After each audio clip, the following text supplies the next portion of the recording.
Día 2 de la semana de Super Bowl aquí en San Francisco. El clima, por supuesto, frío por la mañana.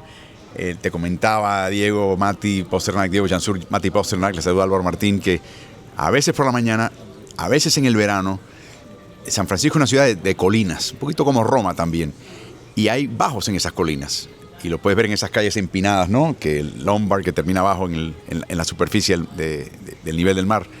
Bueno, por ahí se mete la niebla y la bruma que azota el Pacífico desde prácticamente todo Canadá hasta Chile. Los chilenos saben exactamente a lo que me refiero.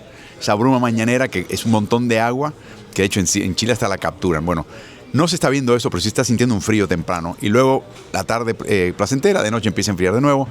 Y ya los equipos empiezan a aclimatarse a todo esto que están viviendo acá, porque va a ser el juego al aire libre en Santa Clara, California. Queda como a 1 hora y pico de acá. Saludos a los colegas que nos están acompañando. Así que se están aclimatando, pero antes de comenzar con detalles, porque cada cual estuvo en el campamento de uno de los dos equipos hoy, quiero repasar un poquito cómo los equipos llegan acá. Seattle, por supuesto, tiene la Legión del Boom. Entre el 2012 y el 2015, 4 años consecutivos, eso no tiene precedente ni tiene comparación después de ese momento, era la defensiva de la NFL que permitió menos puntos por juego por año. 4 años consecutivos. Fenómeno. Encabezado por una secundaria temible. Y los demás de calidad, pero la secundaria temible. Eso se perdió. En el año 23, Mike Macdonald, coordinador defensivo de Baltimore, tenía la defensiva número 1, anotadora de la NFL con Baltimore. Y fueron a la final de la AFC, al campeonato de la AFC contra Kansas City. ¿Y quién estaba viendo el televisor? Literalmente rezando para que por favor ganaran los Chiefs. John Schneider, gerente general del equipo de Seattle. Ya de todo lo que había escuchado del hombre, en ese momento tenía 36 años de edad, él había ya escuchado lo necesario para él tomar la decisión. Él quería que este señor armara su equipo, no solamente su defensiva, pero su equipo. Muchos le habían dicho, ¿has hablado con él? ¿Lo has conocido? Y decía John Schneider, no. Dice, cuando lo veas y cuando te vea a los ojos vas a entender exactamente lo que te decimos. Necesitaba contratarlo rápidamente. Que no le den ni siquiera 1 día, 2 días para que otro equipo venga y lo entreviste. Rápidamente. Y una curiosidad también, Álvaro. La moda, lo que buscaban los equipos en ese momento eran mentes brillantes ofensivas, sí, no defensivas. Inclusive en la misma división, ¿no? Con McVay y Shanahan. Y Schneider dijo, no, vamos a ir por un baluarte defensivo y parece que no le va mal. Bueno, el tema es que se cumplieron los rezos y arma un equipo y hace transacciones que nadie entendió. Fichó a Devon Witherspoon, tercero global en su draft. Es el draft más alto, el puesto más alto que ha tenido en sus manos John Schneider, y lo invirtió en un esquinero. Pero es un esquinero que es un cambiacultura. Devon Witherspoon establece un estándar, es el que empieza a que esa defensiva cuaje, juega a su más alto nivel y que el equipo en general se conecte. Eso lo vemos jugar en video, no nos damos cuenta de esa parte de su característica y él lo captó. Y poco a poco fue armando el equipo. Y finalmente, hay que mencionar algo, también dedicó un poquito de esfuerzo y capital en traer una línea ofensiva un poquito mejor a lo que tenía. Este equipo se derrumbó. La Legión del Boom se derrumbó cuando perdieron ese Super Bowl contra el equipo de Nueva Inglaterra en esa jugada, en vez de correr con Marshawn Lynch, pasarle y que fuese interceptado por Malcolm Butler. Eso hizo que la credibilidad, la fe que le tenían a Wilson, por ejemplo, y a Pete Carroll se derrumbara. Así que este equipo se renació y lo hizo rápidamente. De hecho, nadie anticipaba, excepto quizás los que estaban en el edificio, que iban a estar dando este tipo de golpe contundente en una división donde desde que llegara McDonald lo que hacían era perder contra San Francisco y perder contra los Rams. Así que fue en su primer año, semana 11, que empezaron a ganar uno de esos juegos y se empezaron a dar cuenta, espérate, aquí podemos empezar a hacer algo interesante. ¿Qué tal New England? Bueno, New England, un caso similar, en el sentido de que Bob Kraft se enteró un año antes que habían despedido a Mike Vrabel.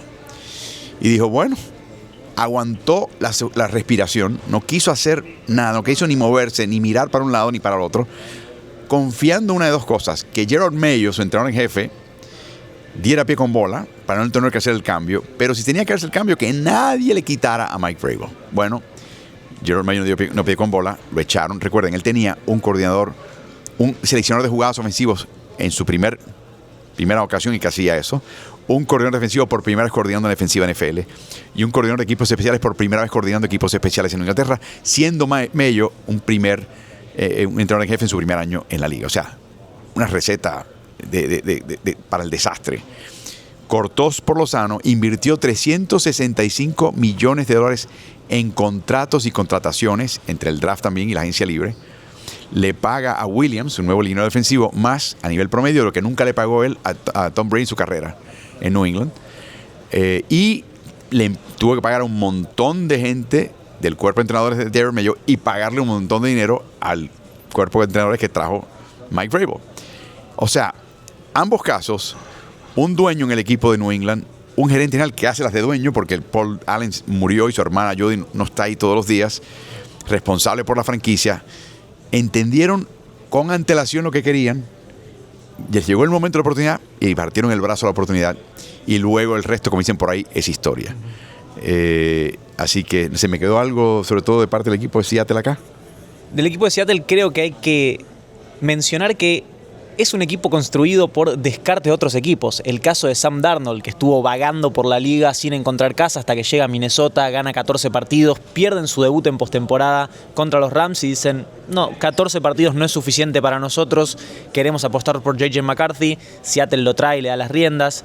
El caso de Cooper Kupp, a quien los Rams instaron a que se retire, y cuando Cooper Kupp dijo quiero seguir jugando, le dijeron bueno, no será con nosotros, lo levanta el equipo de Seattle y lo hace el segundo receptor del equipo detrás de Jackson Smith-Njigba. Leonard Williams, no quiero decir un descarte de los Giants, pero sí fue un descarte de los Jets después de que lo seleccionen hace más de 10 años con la selección número 6 del draft. Pasa por Giants y Seattle lo va a buscar con un traspaso hace 2 temporadas ya, que termina siendo muy fructífero. Y en el draft, un par de jugadores que empezaron a caer, el draft de este año me refiero, y Seattle los toma como Nick Emanwori. Agregando lo que mencionabas de McDonald en Baltimore, se decía, bueno, ¿qué va a hacer McDonald sin Kyle Hamilton? Una de las piezas claves de su defensa de Baltimore. Bueno, se consiguió a su propio Kyle Hamilton en Nick Emanwori, que es un jugador que lo puede hacer todo, que está por todo el campo y que hace jugadas grandes todos los partidos. Y que al comparar esta defensiva de McDonald con la vieja legión del boom de Pete Carroll, la diferencia está en eso, en que en Baltimore y ahora en Seattle, McDonald es un as de esconder la cobertura final, las intenciones final del equipo, cosa que en Seattle antes se plantaban y decían, a ver, atrévete porque con nosotros no puedes. Diego, estuviste en el campamento hoy de Nueva Inglaterra. Sí. Y te trató bien Mike Vrabel. ¿Cómo trata la prensa Mike Vrabel? No, la verdad que muy bien. Lo vi un poco... O sea, no como Belichick. No, como Belichick. No tuve el gusto de verlo en persona cubriendo algún Super Bowl a Belichick en su época. Pero acá lo noté como que es muy pausado hablando, muy tranquilo. Es como que uno lo mira, tiene el rostro como que está cansado, parece, ¿no? Como que está... Y es probable que haya estado durmiendo 2 horas por día la última semana, ¿no? Pero... lo veo tranquilo, lo veo aplomado, lo veo sabiendo la situación en la que está. Vrabel fue campeón del Super Bowl, jugó varios Super Bowls como jugador, ¿no? Esta es la primera vez que va a estar haciéndolo como entrenador en jefe. Y él sabe de qué se trata jugar un Super Bowl, sobre todo con New England. Y sabe lo que significa para New England jugar un 12º Super Bowl, que este va a ser el número 12 en su historia. Quería agregar un dato, Álvaro. $364 millones gastó en agentes libres New England, pero 209 millones, que fue el máximo de la liga, fueron garantizados. Fue el equipo que más dinero garantizado les dio a jugadores de la agencia libre. ¿Qué quiere decir esto?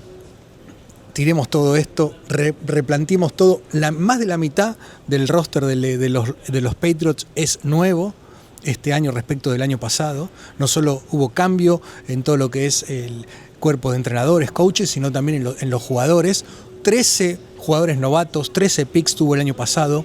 Tuvo una situación fortuita también. Tuvieron que tener malas campañas, ¿no? Por ejemplo, tuvieron 2 temporadas con 4 triunfos cada una. La última de Belichick, la única de Mayo. Cuando vino Vrabel tenían el tercer pick, la tercera selección global. Y ellos, con 3 quarterbacks disponibles, les quedó el regalo de consolación Drake May, ¿eh? Bueno, eso también, ellos iban a tomar seguramente a cualquiera de los 3 que no tomaran ni Chicago ni Washington, porque tomaron a Caleb Williams y a Jayden Daniels, los Commanders. Y bueno, dijeron, tomemos a Drake May, que a lo que estamos viendo es una muy buena opción y es un jugador candidato a MVP por lo que está haciendo esta temporada, ¿no? Lo que se habla. Así que lo que hizo New England es borrón y cuenta nueva, empecemos desde cero. Lo de Mayo fue simplemente un paso, una transición a fundar una nueva cultura, porque no se olviden que el equipo que elimina a New England la última vez en los playoffs fueron los Titans de Vrabel. O sea, él termina con esa dinastía y ahora Vrabel llega a New England, no como jugador, sino como entrenador en jefe, para quizás fundar una nueva dinastía. Un pequeño comentario acerca de lo que mencionabas de quién entró y quién salió y descartes de otro equipo. Hay siempre diferencias en la evaluación de un equipo del talento que está en el otro equipo, que puede ser agente libre, por ejemplo, ya profesional. Y por supuesto el talento universitario. Yo pienso que es muy bueno, tú piensas que no, uno está en lo correcto, el otro está en lo equivocado, quién sabe, el tiempo dirá.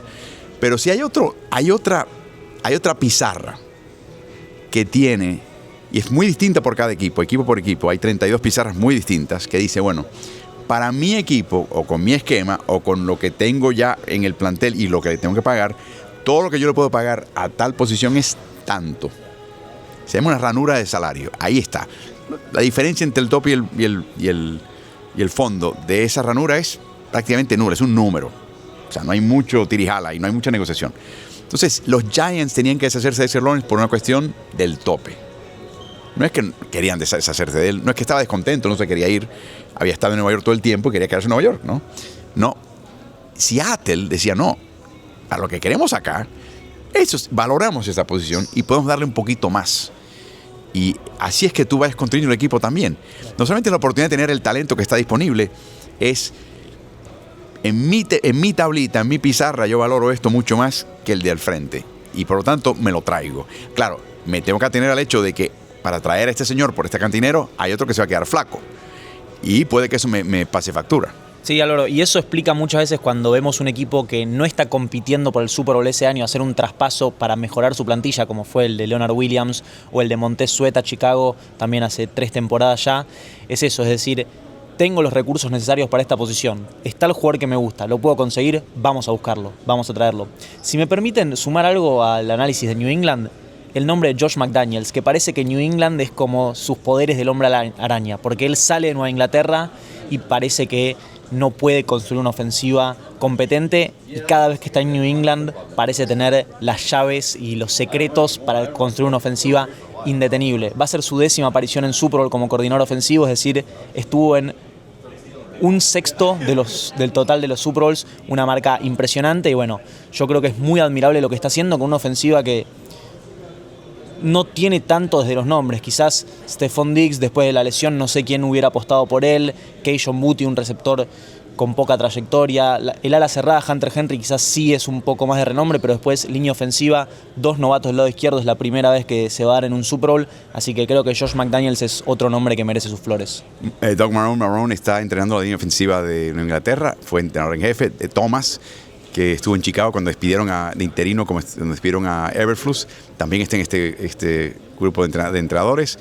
O sea, es un grupo muy veterano que tiene 2 ex entrenadores en jefe, o han tenido la oportunidad de ser entrenadores jefes en la NFL a nivel de jefe principal. Sí, y que eso les otorga una ventaja de experiencia, ¿no? Porque Mati decía recién, cuando sale de New England no logra fundamentar y crear una ofensiva similar a la de New England. Y quizás no sea que no sepa crear esa ofensiva, sino que simplemente él tiene un montón de otras atribuciones y obligaciones, mejor dicho, como entrenador en jefe, que lo hacen por ahí distraerse de todo lo demás, ¿no? Entonces, eso es lo que sucede muchas veces cuando un entrenador en jefe se dedica a llamar jugadas y a estar pensando todo el tiempo en cosas que por ahí lo distraen de lo otro en situaciones de juego, ¿no? Ni hablar de lo que es la construcción del equipo, estar viendo todo el tiempo la unidad defensiva, los cuadros especiales, los novatos, que estén todos contentos, ¿no? Que estén todos, que se sientan parte de un equipo, ¿no? Bueno, esas son las cosas que suceden. Josh McDaniels es el único que sobrevivió de la... Obviamente que iba a sobrevivir, ¿no? De la gestión anterior de Mayo. Y ayer anoche, en la noche de apertura, estuve un rato largo viendo todo, recorriendo un poco con todos los entrenadores y demás, y Josh McDaniels decía, ¿qué es lo que él mejoró como entrenador? Y él dice, aprender de mis errores. Lo que trato de hacer es aprender de lo que hice mal en mis en el pasado y tratar de ser un mejor coach cada vez. Bueno, en eso está. ¿Quién sabe si alguna vez pueda ser entrenador en jefe nuevamente? McDonald este año, contra un juego contra los Rams, que finalmente ganaron, en el vestidor dice: sobrevivimos mis malas decisiones en el primer cuarto. Cosa que el equipo recibió con agrado, porque aparte de que se conecta con el equipo, admite que hey, la regué, cometí un error tremendo, por poco nos cuesta el juego, es exactamente el ambiente de fiscalización que él quiere. Y si empieza con él y él lo admite, ¿quién se va a esconder detrás de una piedra? Esa es parte también de la psicología del nuevo entrenador en jefe. En una época eso no se hacía. Aunque metieras la pata, te quedas callado y que todo el mundo aguante y que nadie diga nada. Esos tiempos se acabaron. Fuiste al campus. ¿En qué consiste el martes hoy de entrevistas? Pasaron horas ayer hablando con la prensa. Se levantan por la mañana en su propio hotel y tienen que salir. ¿Cuántos salieron? ¿Quiénes fueron? ¿Quiénes no fueron? Cuéntanos. Sí, a diferencia del año pasado, que me tocó estar en New Orleans y vimos a todos los jugadores acercarse a la prensa todos los días, hoy había un selecto grupo de 10 jugadores, estuvo por supuesto el entrenador Mike Macdonald, y después estuvieron un selecto grupo de jugadores que incluyó a las principales figuras en el caso de Seattle. Estaba Jackson Smith-Njigba, Cooper Kupp, Grace Sable, A.J. Barner, Ernest Jones, uno de los 3 Seahawks con experiencia de Super Bowl, estaba Leonard Williams, estaba, a Julian Lowe ya lo mencioné, estaba Devon Witherspoon, y se los ve muy tranquilos. Esa fue la sensación de que me dejó el equipo de Seattle a mí. Es un equipo que está tranquilo, que están intentando, no quiero decir quitarle mérito o atención a la prensa, pero sí se los ve concentrados en lo que tienen que hacer, concentrados en el partido y como que no quieren dejar que la prensa les afecte. Todos con muy buena onda, todos con muchas ganas de hablar, pero sí calmos, tranquilos, centrados, siempre diciendo tenemos que confiar en nuestro equipo, tenemos las armas, tenemos que estar con nuestras asignaciones cada uno. Y yo no veo que estén desesperados, creo que saben que ellos tienen en el equipo lo necesario para ganar. Lo que sí noté de todos los jugadores ofensivos, tanto ayer en la noche de apertura como hoy en el campamento, es muchos elogios a Klint Kubiak, que está camino a convertirse el entrenador en jefe de los Raiders. Sé que no es oficial todavía, pero muchos jugadores lo confirmaron. No, es un secreto a voces, es un secreto a voces. Que no llegue a Saturno, por favor. Pero bueno, lo vimos el año pasado con Kellen Moore en el caso de Philadelphia Eagles. Esto no distrae a algún coordinador ofensivo, ni mucho menos. Llamó un juego impecable y creo que Klint Kubiak va a hacer lo propio contra New England el domingo. Bueno, el primero que te va a hablar loas de él, por supuesto, es un tal Sam Darnold. Este equipo tuvo la mayor cantidad de pérdidas en temporada regular, 28. ¿Cuántas tienen 2 juegos de postemporada? ¿Cuántas pérdidas tiene el equipo de Seattle? Encabezada la liga con 28, en el costado erróneo de esa tabla. Bueno, encabeza a los 14 equipos de NFL en el costado correcto de pérdidas de balón con 0 en 2 juegos. Impresionante para un equipo que la soltaba y la regalaba y la rifaba. Sí, yo quiero sumarles una que no está en la estadística, pero cuando los Rams tenían que despejar el balón, un castigo de conducta antideportiva del esquinero Tariq Woolen le devolvió la posición a los Rams, así que esa se la voy a contar al equipo de Seattle, pero me parece que es algo también que ha hecho foco McDonald, que ha hecho foco Kubiak, que es decir, cuidemos el balón porque Seattle tiene una grandísima defensiva, grandísimos equipos especiales capaces de hacer jugadas. Otra de las cosas que se le preguntó mucho a los jugadores y es cuántas jugadas de equipos especiales va a requerir este partido o si hay posibilidades de que haya una anotación. Nunca en la historia del Super Bowl hubo un touchdown de devolución de despeje, sí devolución de patada de salida, pero no de despeje, y estos son 2 equipos que tienen armas en ese rubro, porque New England lo tiene con Marcus Jones, los Seahawks lo tienen tanto con Rashid Shaheed como con Torrey Horton, que está en reserva de lesionados, pero lo ha hecho a lo largo de la temporada, y eso te habla de unos buenos equipos especiales que yo le quiero preguntar a la gente de ustedes. ¿Ustedes saben quién es el coordinador de equipos especiales de los Seattle Seahawks? Un tal Jay Harbaugh. Sí, señor. ¿Y quién es? A ver, es el hijo de Jim. El hijo de Jim Harbaugh. Así que un coordinador con historia familiar, porque sabemos que John, su tío, viene del palo de los equipos especiales, ha tenido mucho éxito en Baltimore. Relación con Mike Macdonald, por supuesto, desde ese lado. Y me parece que desde ahí se explica que Seattle tiene unos equipos especiales espectaculares. Lo hicieron contra los Rams, no con un touchdown como ante San Francisco, pero sí recuperando ese balón suelto que le permitió a Seattle sacar más diferencia al marcador. Así que creo que los equipos especiales van a ser claves en este duelo, porque sabemos que la filosofía de Vrabel es no regalar nada, estar en cada detalle, y muchas veces los equipos especiales son esas cosas que uno pasa por alto a la hora de analizar, pero que sabemos que Vrabel le va a estar encima, y ni hablar de Jay Harbaugh y Mike McDonald. Me tocó narrar en Nueva Inglaterra el tercer juego de la temporada de New England. Al terminar ese juego terminaron con marca de 1-2. Y fue un desastre. Tuvieron 5 pérdidas de balón. 2 de ellas en situación de gol dentro de la yarda 5. Una prácticamente a la yarda 1. Stevenson, Ramón Stevenson, te tuvo un balón en la yarda 1. ¿Cómo es posible? Y no sé cómo la recuperó Pittsburgh dentro de esa última yarda. Pero eso fue una lección tremenda. De hecho, ahí fue que comenzó la racha de 10 triunfos consecutivos a partir de ese juego. Y yo creo que el equipo cambió. Ese juego los curtió, los hizo madurar, los hizo valorar el balón, obviamente. Siguen soltándolo, pero los hizo entender un poquito más que ahí se les va el juego. Y la intensidad de ese equipo a nivel de juego fue muy, muy superior a partir de ese momento. Y en general tú te das cuenta, un equipo de Mike Vrabel no se preocupa si está perdiendo. Es el mejor equipo cuando está en juegos de 3 puntos o menos que hay en toda la NFL ese año. Y ni hablar lo que hizo fuera de casa. O sea, el calendario flojo, que si faltó que si faltó el otro. Perfecto. Pero dentro de lo que tenían que hacer y lo que hicieron finalmente, ejecutaron a un alto nivel y no se puede escatimar nada. Y de hecho, la historia de New England en los Super Bowls generalmente es eso. Es crear un ambiente engorroso al rival, tener un juego más o menos peleado y cerrado, muy típico de la época de Bill Parcells, que heredó Belichick y ahora hereda Vrabel por tercera generación, y a ver qué pasa al final, porque tenemos confianza que nuestra ejecutoria y nuestro temple se impone al del rival, que no está tan acostumbrado a hacer eso. Bueno, Seattle tiene su propia cultura. Cuando Tariq Woolen tuvo una mala jugada a principio de temporada, lo llamó a capítulo su entrenador en jefe. Le dijo, oye, se supone que seas una estrella de este equipo, y francamente en este momento estoy a punto, no de cortarte, pero de degradarte.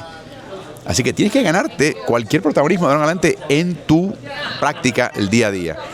Y eso fue exactamente lo que hizo un jugador que es muy emocional, que permite que sus emociones dominen su manera de ser. Bueno, alguien le llegó, me imagino que son sus compañeros, y le dijeron, cálmate, juega, compite por la posición que perdiste esencialmente con tu error, y ha sido desde entonces un jugador importante, contribuyente, de vez en cuando con algún error, pero un jugador que ha sido un contribuyente neto para este equipo de Seattle, y nunca creó un malestar en el vestidor. Ya no puedo hacer más nada, mi futuro en Seattle se terminó, me quiero ir. Nada de eso.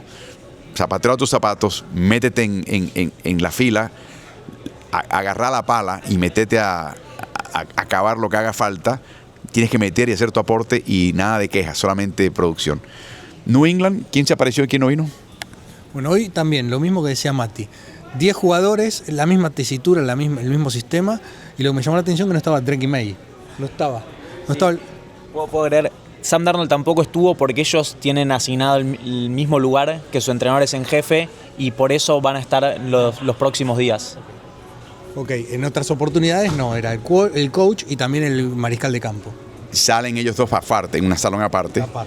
Habla uno, entra el otro y ya terminan y se van. Obviamente la idea es que tienen mucho que hacer y no quieren meterlo en el fragor de un toma y dame con la prensa que dure 1 hora. Así que se los llevan antes. Y luego, usualmente cuando está terminando el segundo, que usualmente es el mariscal de campo, ya empiezan a ir los compañeros a las mesas en el salón de al lado y la prensa empieza a diluirse. Bueno, ¿cómo fue en New England? Sí, estaba, por ejemplo, Will Campbell, el novato, el tackle izquierdo, que conforma todo el costado izquierdo de la línea ofensiva de New England, junto con Wilson, son 2 novatos, y la verdad que están jugando bien, están jugando bastante bien. Wilson es el eslabón débil de ese equipo. No es que sea malo, pero es el eslabón débil, y el centro también deja un poquito que desear. Pero bueno, hay que jugar con lo mejor que tienes, sí. Y bueno, lo que estábamos diciendo antes, armaron el equipo con agentes libres y novatos y tienen que ponerlos a jugar. Y lo mismo, yo los veo distendidos, los veo digamos, sabiendo el momento que van a estar enfrentando. Malik Williams, por ejemplo, que el año pasado jugó y ganó el Super Bowl con los Philadelphia Eagles. Milton Williams. Perdón. y bueno, marcándole un poco el camino a todos esos novatos que estábamos diciendo, ¿no? de New England. Así que a mí, para los que son chicos, no conocen, pero cuando empezamos a ver la gente de mi edad, la NFL, Álvaro estaba con un señor que se llamaba Benny Ricardo. Sí. Y Benny Ricardo me enseñó en ese momento, a través de la pantalla de televisión, para ganar en la NFL, sobre todo en los playoffs, no hay que entregar el balón, número uno. Hay que convertir terceros downs en primeros y hay que anotar en la zona roja. Por eso me enojo tanto cuando dejan puntos en la valija los entrenadores en jefe hoy en día, ¿no? O sea, en vez de tratando de convertir un cuarto down en las últimas 20 yardas, se quedan sin puntos. Exactamente. Está fácil el gol de campo, pateemos, 3 puntos, después vemos, ¿no? Cómo se llega al final. Y así se puede tener un partido cerrado, cerca en el resultado, lo que decías antes del estilo Belichick, Parcells, Brave ahora, y ver qué pasa al final del partido, ¿no? Va a ser interesante ver, porque te mencionaba este tema de Nueva Inglaterra acostumbrado a jugar juegos peleados de baja anotación, engorrosos. No es que no hay excepciones a esa regla, por supuesto que las hay, pero es el elemento en el cual se sienten cómodos. Un poquito como en la AFC Norte, que los juegos son de ese tenor, no importa si el equipo está en el sótano o en la azotea de la división. Seattle es un equipo que se enfrenta a unas máquinas ofensivas brutales, donde tú limitar ese grupo a 23 puntos es una proeza extraordinaria, donde si te meten 30 puntos, pues ¿sabes qué? Te iban a meter 30 puntos de todas maneras. Es otra mentalidad de Seattle. Sí, y sobre todo tiene que ver con esto que decías de Mike McDonald, que su genio está en esconder las intenciones de su defensiva en cada jugada. Por supuesto, te enfrentas a un Rams, te enfrentas a un San Francisco, que aún con sus bajas tiene a Kyle Shanahan en la banca, y es muy difícil, por no decir imposible, frenarlos, y Seattle lo ha hecho en gran medida. ¿Qué es lo que creo yo que le falta a esta defensiva? Es un gran cazamariscales. ¿Y por qué digo que creo que le falta? Porque la defensiva de Seattle es excelente, pero New England viene de enfrentarse a Will Anderson y Daniel Hunter en Texans y a Nick Bonito en Broncos. Y me parece que Seattle no tiene nadie que se acerque a esos niveles de pass rush. Entonces creo que New England, por lo menos la línea ofensiva, ya ha visto lo que más asusta, que son justamente Will Anderson y Daniel Hunter, o después Nick Bonito y la defensa de Broncos. No la pasó bien. Drake May tuvo balones sueltos, no pudo llegar a las 100 yardas en el partido ante los Broncos. Contra Houston tuvo sus jugadas, pero me parece que eso le va a venir bien de cierta manera a New England. Esos malos partidos, es decir, peor que esto es muy difícil que sea. Ellos te van a contestar que estuvieron en el top 10, los 10 mejores equipos en cuanto a capturas y en cuanto a presiones. Que la captura y la presión es más importante que la captura. Y la captura es un número que la gente se vanagloria, pero en realidad no tiene efecto final en el juego. Eso es un gran debate. Vamos a entrar en ello ahora, pero no tenemos los datos para dar unas conclusiones cerradas. Por otro lado, lo que te va a decir también Seattle es, ¿y esa línea ofensiva de Nueva Inglaterra protege a Drake May en estos playoffs o no? O sea, ellos consideran que ellos están a un nivel similar a Houston, por ejemplo, un nivel muy bueno, y que ellos piensan, bueno, si Houston le hizo eso a él, nosotros también podemos hacerlo. Sí, a ver, va a ser bien interesante ese duelo, porque como decía, Seattle no tiene ningún cazamariscales tan puro como podía ser Will Anderson o Nick Bonito, pero desde el esquema de Mike McDonald ha generado muchas capturas. Incluso Leonard Williams desde el interior es un jugador que puede presionar. Diego hoy estuvo con Gray Sable, el liniero ofensivo, que en el partido ante San Francisco, recordemos, Gray Sable, novato, fichado en la primera vuelta, le sugirió a Leonard Williams cómo conseguir una captura y con efectividad. Estaba viendo el otro costado del equipo, ¿no? Mientras él descansaba, veía con qué podía ayudar al otro equipo, viendo a los rivales que juegan en su posición. Se lo dijo Leonard Williams. Exactamente, Gray Sable le dijo a Leonard Williams, fíjate que la línea de San Francisco está deslizando siempre hacia la izquierda, así que si sales disparado derecho, pasas y atrapas a Brock Purdy. Y tal como lo dijo, sucedió. Leonard Williams consiguió una captura, creo que termina perdiendo 9 yardas Brock Purdy. Lo primero que hizo es ir a agradecerle a un novato. La verdad que creo que esto habla un poco de lo que es el equipo de Seattle, cómo está construido en esto de que todos aportan. Quizás nadie, exceptuando a Jackson Smith-Njigba y Kenneth Walker, que vamos a llegar, de talento tan puro, pero mucho trabajo, mucho estudio, mucho compañerismo, y creo que esa es la clave de Seattle, ¿no? Que no tiene puntos débiles. No sé si en la ofensiva, en la defensiva, dije, no hay un cazamariscales puro, no es un punto débil, es porque no hay uno tan potente como Will Anderson, pero sí, no hay debilidades en el equipo de Seattle. Hay una debilidad. Si bien es uno de los equipos que están entre los top de la liga en poner presión al quarterback rival, es uno de los equipos que permiten más yardas después de la recepción. Y es algo que puede la ofensiva de New England usufructuar en su beneficio. Le preguntaron sobre eso a Bravel y Bravel dijo, bueno, tendremos que ir jugada a jugada y empezar a ver si podemos utilizar el finta y pase, ¿no? El nombre del programa nuestro de fines de semana todos los domingos, pero de qué manera poder darle el balón a un receptor para que se pueda escapar. Si hay un punto débil, si hay un talón de Aquiles en esta defensiva de Seattle, es ese. Hubo una recepción en estos playoffs de Mac Hollins, donde él se coloca a la derecha. Es un tipo grande, fornido, con suerte tenía los zapatos puestos en esa jugada. Se colocó en una formación que parecía que iban a correr, ¿no? Tenían el corredor a la derecha de Drake May y decían, bueno, para allá va la cosa, ¿no? Seguro. Bueno, él se quedó un segundo, cortó, hizo una ruta de cruce a lo largo de la línea de golpeo, nadie lo marcó, atrapó el balón y tuvo un montón de yardas tras el acarreo. O sea, ahí es donde viene el diseño de jugada de Josh McDaniels. Y como hemos mencionado en el pasado, hay un talento que tiene McDaniels de hacer el ajuste antes de que haya que hacer el ajuste. Es como sorprenderte con algo que está un poquito fuera del patrón y dices, oye, ¿dónde salió eso? Esa reacción que tienes es después de que las 20 yardas que te marcó con su equipo. Es una de las virtudes que tiene McDaniels, que anticipa todo, tiene un olfato, decir, bueno, vamos a intentar esto, ya lo tenemos preparado para esperar tal cosa, vamos a cambiar un poquito, tirar una curvita por acá y a ver cómo reacciona. Y usualmente gana ese tipo de apuestas McDaniels. Por eso es que este juego va a estar muy bueno en ese sentido. ¿Qué se espera de clima para el domingo? ¿Alguien sabe? Yo vi todo despejado por el momento en San Francisco. Creo que hay algo de viento anticipado. Y un poco de radiación. Un poco de radiación. Hoy estuvimos pasando cerca de la central eléctrica. ¡Oh! Y nos empezó a doler. Con tal, tenías un brillo de repente, te veía con un brillo.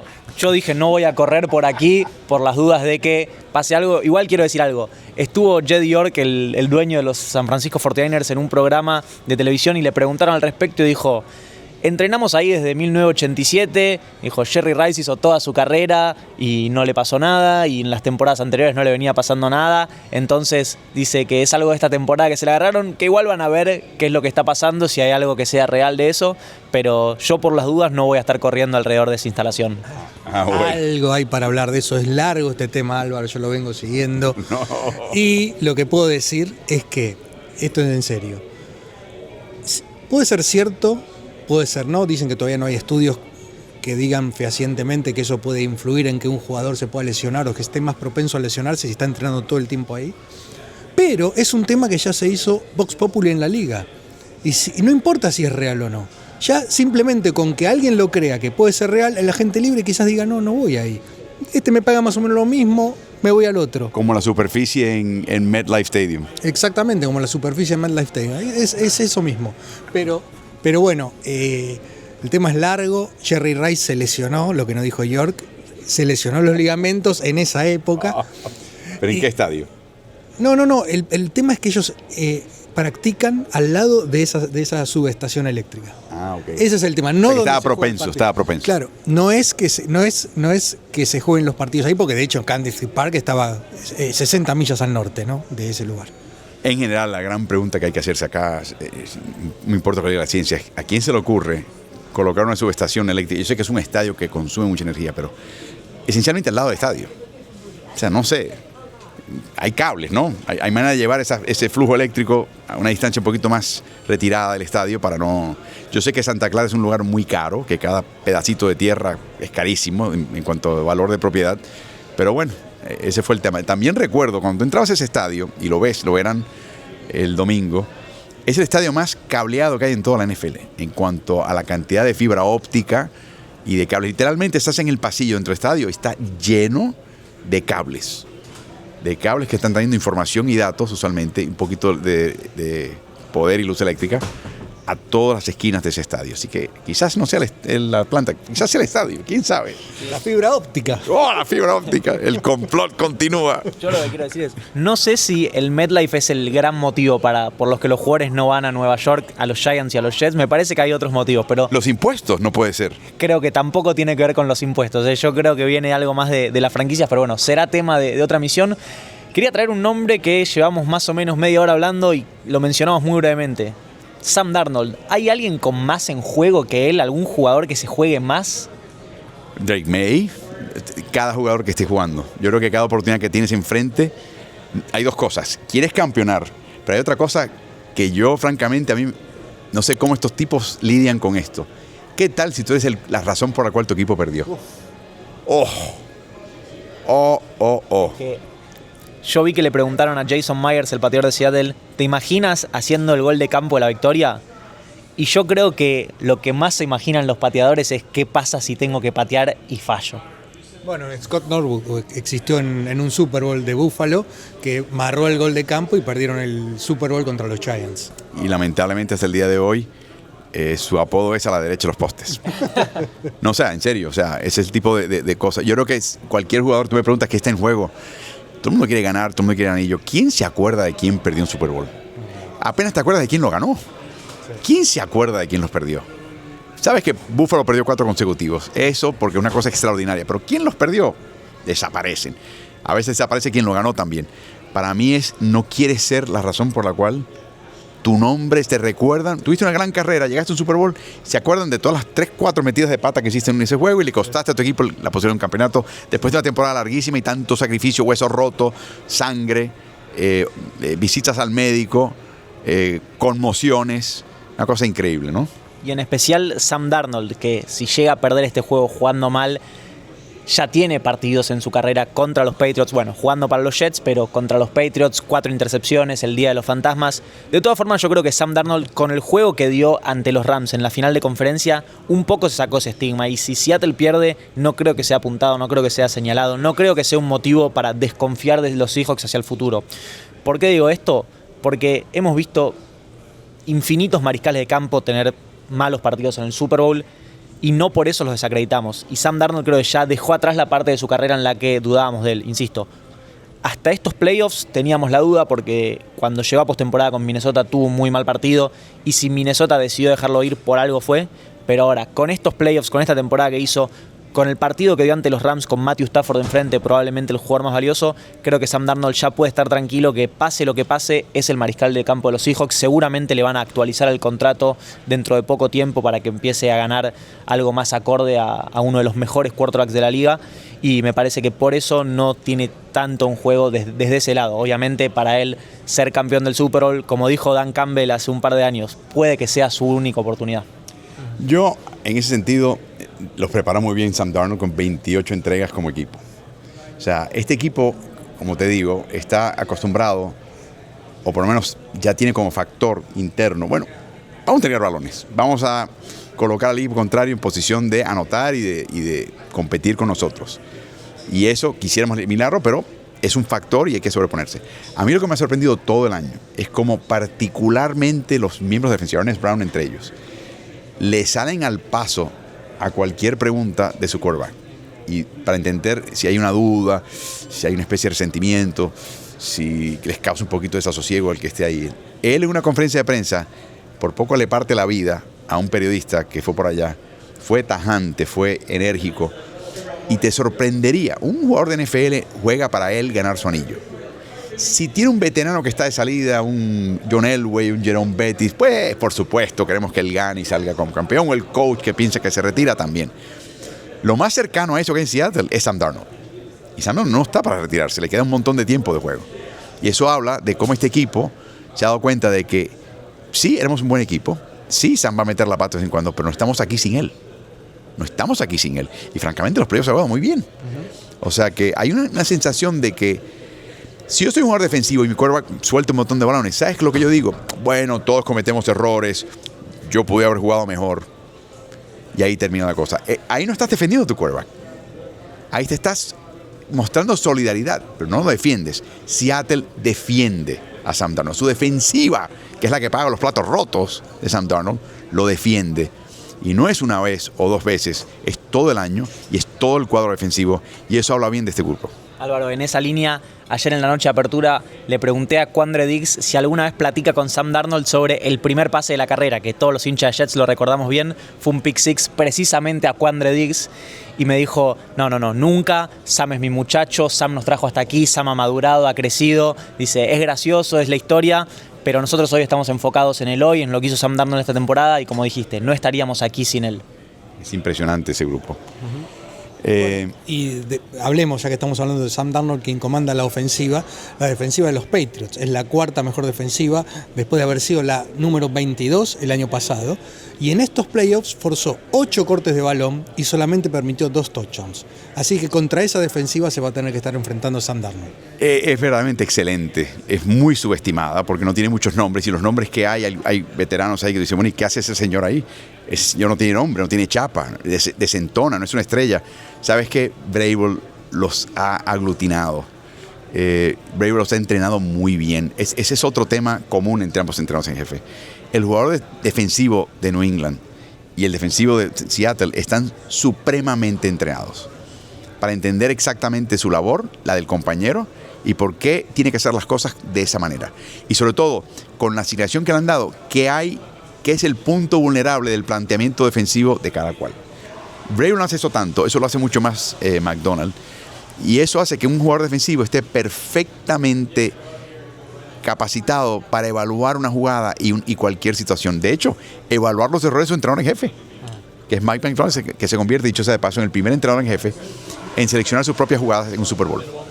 Nunca había pasado antes. De hecho, se lo llamó a capítulo Leslie Fraser, que le dijo, no, eso nunca había pasado antes en un Super Bowl. Y ahí se enteró Mike McDonald que, ok, será el primero. Pero dice, no voy a cambiar. El día que haga falta cambiarlo, lo cambiaré para el bien del equipo. Y si no, si conviene que yo lo haga, lo haré yo. Así que algo muy interesante en ese sentido. Muy subestimada esa defensiva por la calidad del rival que tuvieron. Y yo creo que eso no... a mí eso no me amedrentaría. Yo me enfocaría mucho más en duelos. Duelos en la línea, duelos en los portabalones, entre los portabalones y los defensivas del equipo New England. Y ahí sí te va a tener ventajas. Duelo entre los seleccionadores de jugada, Clint Kubiak contra Terrell Williams, que de hecho está de vuelta, gracias a Dios, de su situación de salud. En ese sentido, no es tanto nombres y apellidos y Pro Bowls y All Pros, es duelos. ¿Quién le toca a quién? ¿Quién va a tener la mejor mano contra quién? Que se van a enfrentar casi todo el tiempo, uno a uno. Ahí empiezan a definirse las jugadas, los juegos y el campeonato. Álvaro, tengo una pregunta que vos me vas a ver responder y es, obviamente no se puede hablar de este partido sin hablar de lo que pasó hace ya más de 10 años cuando Pete Carroll decidió mandar un pase en la última jugada del partido que termina interceptando Malcolm Butler. Le pregunté a los jugadores de Seattle si lo sienten como una venganza, no personal porque casi ninguno de ellos, creo que ninguno de ellos estaba en aquel partido, pero sí para la ciudad y para los hinchas, y la mayoría me respondió: no, nosotros estamos enfocados en hacer nuestro camino, somos nuestro equipo, entendemos que para los hinchas puede significar algo, pero nosotros no estamos metidos en eso. ¿Crees que hay algo que queda de esa rivalidad que quedó marcada por, la jugada? Yo te diría que para hacer equipos de distintas conferencias tendrían que tener rivalidad en el Super Bowl. Y este es el segundo entre ellos. Pero la distancia entre los Super Bowls hace que los elencos y entrenadores de ambos equipos sean prácticamente totalmente nuevos. Muy difícil que sea una rivalidad como tal. Habiendo dicho eso, vamos a ver qué pasa si el juego está cerrado en el tercer cuarto. Y cuán físico, ambos equipos van a tratar de imponer su rudeza física, cómo le cae eso al rival, cómo responde el rival, cuán físico se pone. Porque hay momentos en Super Bowl, antes de que llegue el último cuarto usualmente, donde si el partido está cerrado, el juego está cerrado, de repente hay agendas personales que uno tiene que liquidar. Este tipo está dando unos golpes todo el día. Se acabó en el tercer cuarto. Y luego en el último cuarto te das cuenta que si haces eso, el oficial te va a castigar, a sancionar, y tienes que tener mucho más cuidado y como que se repliega un poco más. O lo vi en el Super Bowl entre Nueva Inglaterra y los Gigantes. Nos bajaron a nivel de suelo para hacer entrevistas post juego. Recuerdo que nos bajaron a una esquina, después vimos la jugada de anotación de Brady a Moss, escuchabas a Tom Brady cantar la jugada, estaba a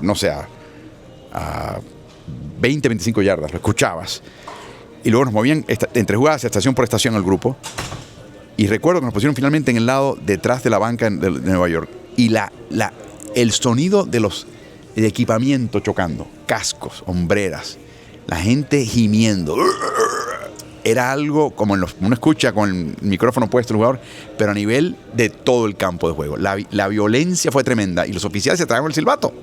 Pero no, ustedes muchachos, es su destino, ustedes decidan. Aquí si no hay sangre y no hay una cabeza degollada, no vamos a intervenir. Y yo creo que hay que leer un poquito el campo, pero yo creo que, contestando tu pregunta, no creo que haya rivalidad, pero vamos a ver qué pasa en el tercer cuarto. Si el juego está cerrado, vamos a ver qué pasa. Vamos a ver si hay conatos de motines y movimientos y bretes, jugadas que terminan en la banda contraria y de repente se arma un pequeño disturbio. Bueno. Vamos a ver eso en el tercer cuarto. Para los aficionados sí, es una todos los aficionados tienen muy presente aquel momento, ¿no? Sabiendo que no sabemos lo que hubiera pasado, pero todo el mundo está convencido de que si acarreaba Marshawn Lynch iban a anotar el touchdown. No sabemos si va a pasar o no. Vemos todo el tiempo, sobre todo en estos días, análisis de jugadas de cómo se había cerrado la defensiva en el medio de los Patriots y ves gente que te explica, no, estuvo bien llamada esa la jugada que había que hacer. También vemos del otro lado cómo los Patriots se prepararon para esa jugada, la habían ensayado, no habían visto esa jugada en toda la temporada, pero ellos sabían que podían sacarla del libreto y la habían ensayado. Y así fue como Butler se mete adelante cuando ve que el receptor que está con el otro el receptor que está con el otro esquinero lo empieza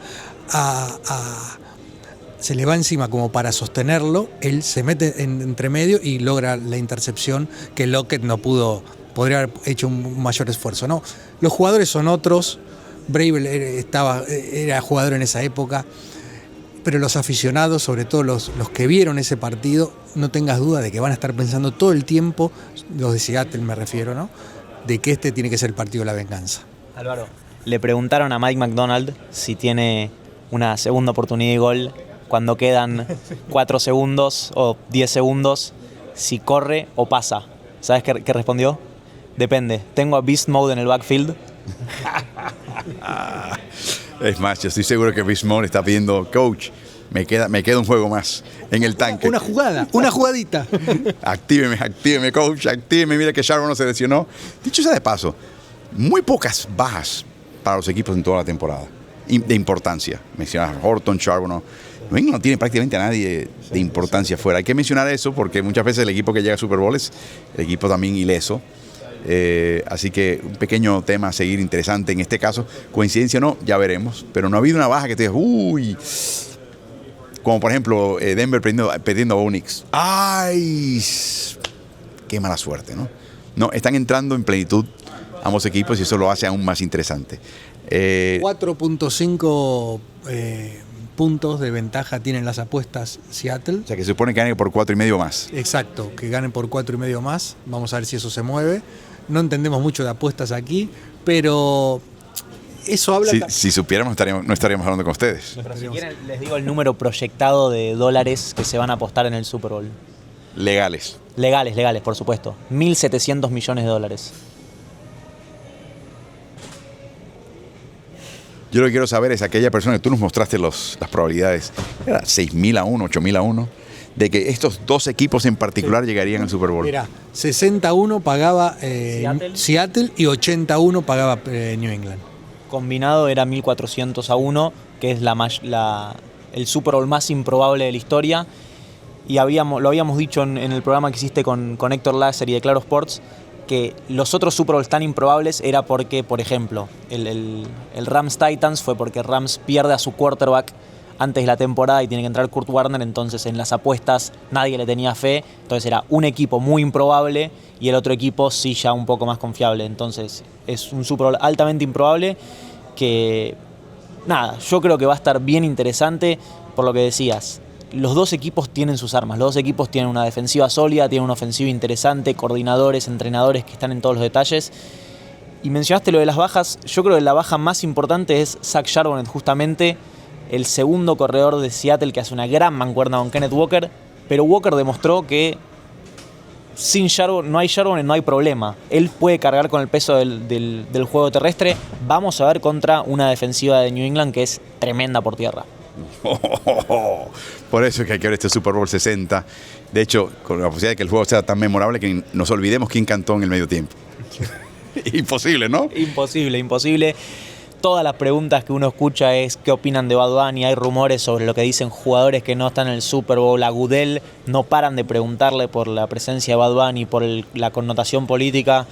A ver, a mí personalmente no me gusta que tome el centro de la atención el show del medio tiempo, que para mí es el espectáculo secundario. Entiendo por qué sucede, pero bueno, vamos a ver qué hace Bad Bunny en el medio tiempo, porque imagino que va a ser algo fuerte. Yo quiero ver a Mati haciendo un perreo intenso con el reggaetón, el trap, el dembow. Lo quiero ver de aquí a un par de años. Es más, voy a tener el teléfono abierto así de costado para ver. Así que bueno, hay mucho de qué opinar en todo esto que hemos hablado, por supuesto, y queremos que te involucres. Mira que hemos hablado de un montón de cosas. ¿Qué tú crees? Por ejemplo, hay rivalidad entre estos equipos, pese al hecho que se enfrentaron esencialmente hace 10 años, hace una década. ¿O no? ¿Quién impone condiciones? ¿Qué defensiva va a ser la mejor de todas? ¿Cuál es el talón de Aquiles de cada equipo? ¿Qué va a pasar con el show del intermedio, del medio tiempo, el señor Benito Martínez, Benito Antonio? Así que todo eso y lo que nos quedó y ideas para tocar en futuras intervenciones a diario aquí en San Francisco, todo eso por favor en los comentarios. Y por supuesto, si no has hecho, sigue las redes sociales. Es más, te iba a pedir algo. Hay un video dando vueltas en las redes donde está toda la jugada de Malcolm Butler, pero hablan de Ernie Adams, que era el gurú de Bill Belichick, eran compañeros de escuela. Jugaba las jugadas. No, y él era el que hacía, era el prototipo de las métricas avanzadas, ese tipo de persona medio brillante. Nerd. No quería decirlo de esa manera. Nerd, sí. Oh, ok, pero bueno. Ernie, te queremos. Pero bueno, el tema es que hay un video que te da toda la historia y de hecho te muestra la jugada en la práctica, Sí. en que instruyen a Malcolm Butler. Era una jugada de pick y el receptor que estaba más afuera iba a cortar adentro una ruta bien sesgada y tomar el balón para anotar. Y dijeron, no, métete ahí. O sea, estás donde estás parado, clávate ese hueco que va a estar entre el otro receptor y la línea de gol. Y en el Super Bowl estaba afuera Butler. Y lo llaman Malcolm. Y lo llaman y entra porque esperaban esa jugada. Por eso. Por el personal que había puesto New England, New England defensivo, el personal que había puesto Seattle, el personal que había puesto ofensivo, ellos se dieron cuenta que iba a haber algo distinto. Bueno, hay un video, te lo encomiendo, hállalo y colócalo en Ritmo NFL para poder verlo. Otras son más para seguir todas las plataformas de Ritmo NFL, aparte que los informes que están mandando ellos son fenomenales. Así que te encomiamos a que lo hagas. Y por supuesto pasa por el canal Ritmo NFL. ¿Te acuerdas que dividimos temas, no? Había uno que era NFL y NBA, ese ya fue a la historia. El que existe ahora es uno de Ritmo NFL, que es @RitmoNFL. De que pasa, utiliza ese @RitmoNFL en el buscador de YouTube, nos vas a hallar, búscalo, suscríbete si no lo has hecho, comparte si no lo has hecho, dale like si te gusta. Que vayan a ver los vlogs de viaje que estamos haciendo también de nuestra estancia aquí en San Francisco. Si me dejan una cosa más, sé que esto se suele hacer al final de la cobertura, pero para mí es súper importante hacerlo en este momento, agradecerle a todo el equipo que está detrás de esto, el equipo de editores de Ritmo, porque la verdad que sin ellos no podrían ver ninguno de estos videos. Nosotros hacemos eso, se los mandamos y ellos se ocupan de que salga todo, así que no me alcanzan las palabras para agradecerles. O sea, esta gente saca el pescado de la red, pero los demás se encargan de limpiarlo, filetearlo y presentártelo adobado para que lo disfrutes de la mejor manera posible. Así que para ellos nuestro gran y profundo agradecimiento. Y por todo eso, sigan estas redes porque viene mucho más. Así que nos despedimos por el momento, pero vendrá más. Nos despedimos hasta ahora desde San Francisco hasta solamente mañana, donde tendremos más información de este Super Bowl 60.